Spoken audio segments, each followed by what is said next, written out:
विकटोत्कटसुन्दरदन्तिमुखम् भुजगेन्द्र सुसर्पगदाभरणम् गजनील गजेन्द्र गणाधिपतिम् प्रणतोऽस्मि विनायकहस्तिमुखम्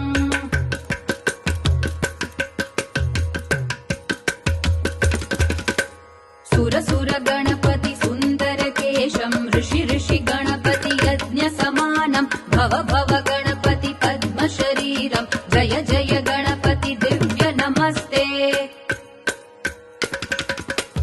गजमुखवक्त्रम् गिरिजापुत्रम् गणगुणमित्रम् गणपतिमिषप्रियम् गणपतिमिषप्रियम् गणपतिमिषप्रियम् करधृतपरशुम्